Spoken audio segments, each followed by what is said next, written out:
Skelly Oil Company presents Captain Midnight.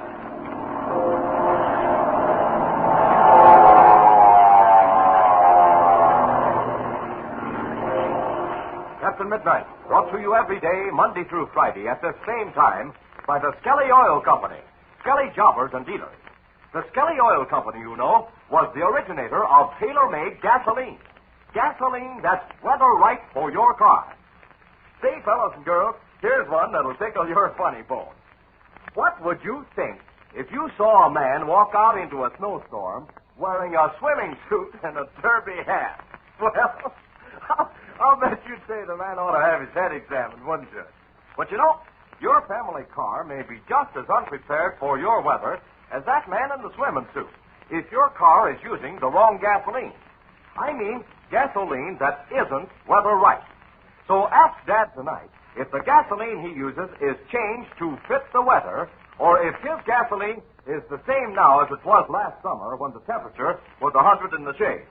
Now, that's really a very important question, because gasoline that's made for summer use just doesn't have the zip and snap a motor needs for quick starting and smooth performance in cold weather.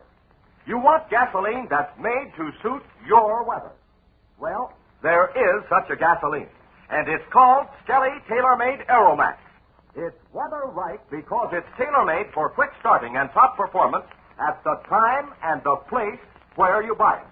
You see, Skelly Aeromax gasoline is tailor-made for each section of the country where it's sold, and for the changing seasons of the year. You can always be sure Skelly Aeromax will suit your weather.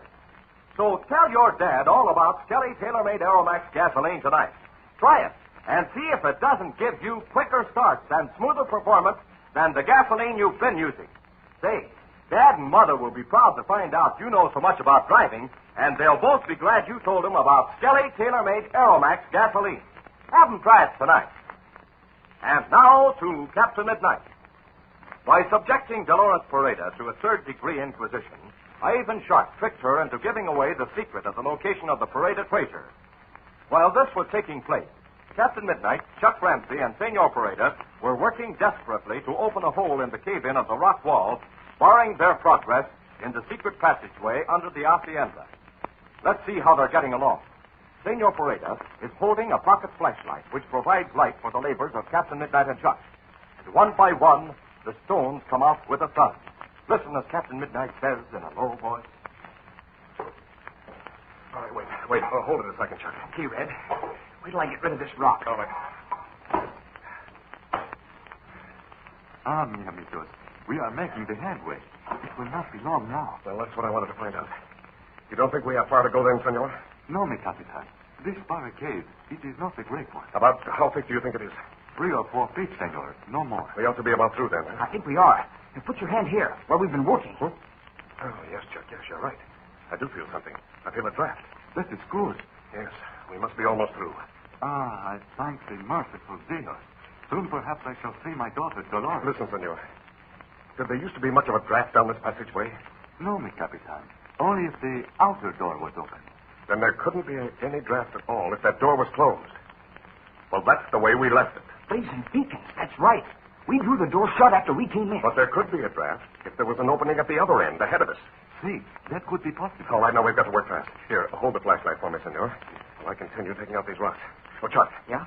Do you think you can find your way back to the door through which we came? Oh, sure, Red. I can find it all right. All right. Now, you make your way back there slowly and quietly. See whether it's open or closed. Get back here as quickly as possible, and listen, be careful. Okay, Red. I'll be right back. All right. I do not like this, senor. This is not good. Let's not jump at any conclusions, senor, until Chuck gets back. All right, now then. Some more of these rocks. Look, mi capitan. There is a small hole. Yes, we're beginning to get through, all right. Perhaps we shall be able to surprise this Ivan Sharp Yeah, soon. that's what I'm hoping. Now tell me, senor, about the secret door in the library. See, mi capitan. At one end of the library, behind the screen, there's a long bookcase on the wall. Mm-hmm. One section of this bookcase is the door. Very good, senor. How does that door open? On the panels between the sections, there are the carvings. The English word is gargoyle. Oh, yes, of course, gargoyle. And the hidden button is somewhere on the head? Si, senor. It is necessary to press the left eyeball. I see. And how do you open it from the passageway side? There is the lever which comes out from the wall. It is not hidden. No, it wouldn't need to be on that side. Now, tell me, you say Ivan Shark uses the library as his headquarters? Plainly, Capitan. He uses it as the office. He is there much of the time. I see. Red. Oh, Red. Yes, Chuck, yes. What is it? The door, Red. It's open. The door is open. Ah, senor, we are Hold discovered. on now. Let's not jump at conclusions. Oh, gosh, Red. Our plane's outside. What are we going to... Yes, Chuck, I'm thinking about that. Mi amigo, what shall we do? You suppose, Red, that door could have opened itself? I doubt it. It works easily, but I don't think there was enough draft to open it. Gosh, it's a strong draft now. Yes, I know. I've got quite a hole opened up here, Chuck.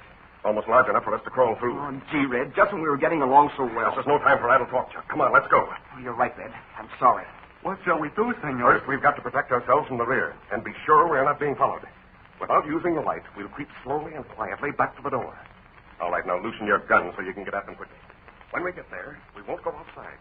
We'll stay inside the door with our backs pressed against the wall, and we'll wait and see if anyone comes or goes.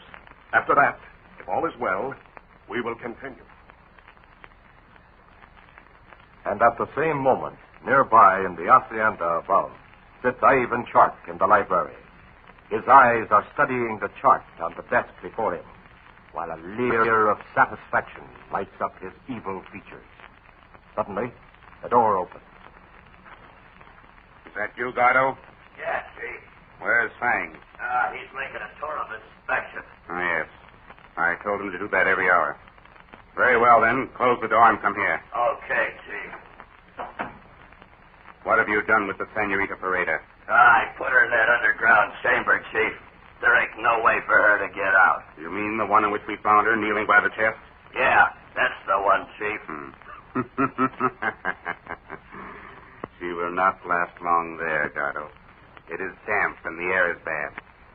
But now that I've found out what I wish to know, it does not matter. Well, are you sure you know, Chief? Never more sure in my life, Gardo. We know the treasure is in the Aztec temple. And we also know from this chart that it lies in an underground chamber. Yeah, but it's a cinch it ain't in plain sight, Chief. That does not matter in the least, Gardo.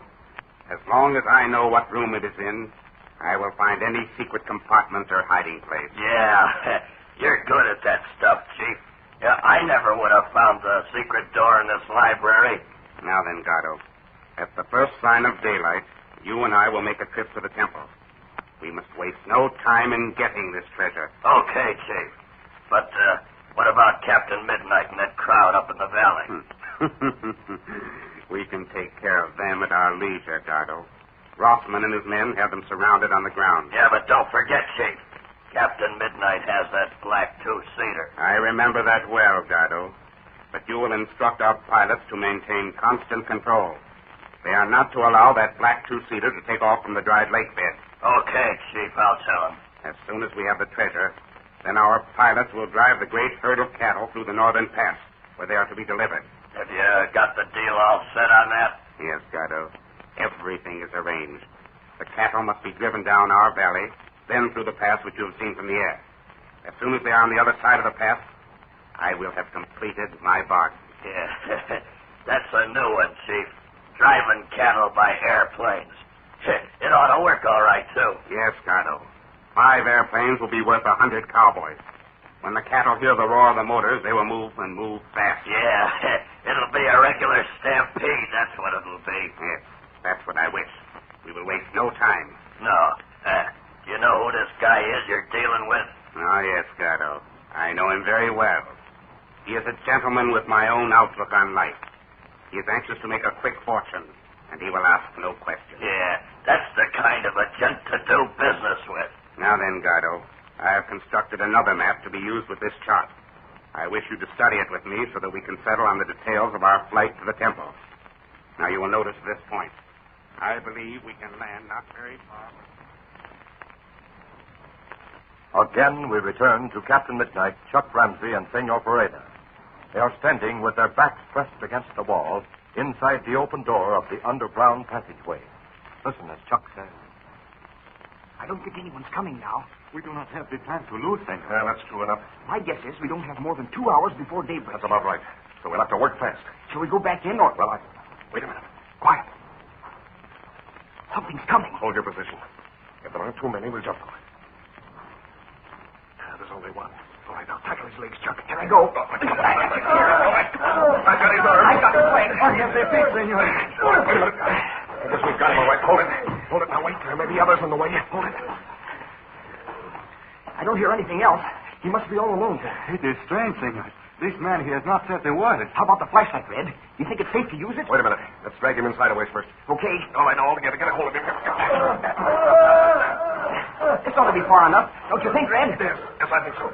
We are many steps from the door, mi capitán. Where's the flashlight? Senor Beretta has it. All right, senor. Let's see what we've got here. Si, senor. Turn his head up. There. Say, Chuck, look. What? It's the pilot we rescued from the crashed plane. The one who escaped from us. Who is this man, mi amigo? I told you about him, senor. Remember the pilot of the wrecked airplane? Si. Now I remember. Gosh, Red. We couldn't get him to say a word before, and he probably won't now. Yeah, well, wait. I'll find out. You. What's your name? What are you doing here? He's shaking his head. Look, senor. He moves the hand. Blinking beacons, Red. Look at that. He pointed to his mouth and shook his head. Then he pointed to his ear and shook his head again. I thought he was trying to deceive it the other time, Chuck. Well, I'm not so sure now. Look. He's making another motion. Yeah. He moves the finger against the other hand, senor. He tells us he wished to write the letter. That's it, Red. That's just what he's doing. Well, wait. Who's got a piece of paper? Well, here's that little notebook I carried. Good. I'll open it to a blank page. Here, mi amigo. I have the pamphlet. That's the stuff. I'll give them to him next. Gosh, he's writing all right. I wonder what he's saying. He has finished. He's handing it to you, Red. Yes, here. I'll read what he's written. My name is Zoling. I am a pilot for Ivan Shark. Now he's writing something more. Oh, gosh. We knew he was a pilot for Ivan Shark. All we found out is his name. Look, he is writing very fast. He knows exactly what he wishes to tell us. Yes. There, he gives it to you. He's getting up. Hey! Quick, stop him. Stop or I'll shoot. Hold it, Chuck. Hold it. He can't hear you. You can't shoot a man in the back. Besides, after looking at this note, this may mean salvation for us, Chuck. Or it may mean a fight much sooner than we expected. All right, come on, let's go. We'll find out soon enough. Well, the mysterious pilot again makes his appearance. And we know something that Captain Midnight does not know. The pilot Zollinger has helped Captain Midnight by giving a false report to Ivan Sharp. And say, what is the note he has left behind? Tune in tomorrow to Captain Midnight. And now, don't forget, tell your dad about Skelly Tailor-Made Aeromax gasoline. Gasoline that's weather right for quick starting and smooth performance in your weather now. And another thing, if you haven't called at your Skelly service station for your free Mexican jumping beans and your free Ringo Jumpo game, be sure you get them right away. Because I can't promise you how much longer they'll be available. They're going mighty fast. So if for some reason you fail to call for yours, just show your Skelly man your Flight Patrol membership card when you stop there with Dad tonight. He'll give you your free jumping beans and Ringo Jumpo game right on the spot. That is, if he has a single one left. And I surely hope he has. But the sooner you stop in, the better. Now, don't forget to tune in again tomorrow, same time, same station, for further transcribed adventures of Captain Midnight. Brought to you by the Skelly Oil Company, Skelly Jobbers and Dealers. Is the mute pilot Zollinger turning traitor to his chief, Ivan Shark? Or is this merely one of the master criminal's tricks to lure Captain Midnight and his friends farther underground? Be sure to listen tomorrow. Until then, this is Don Gordon, your Skelly man, saying goodbye and...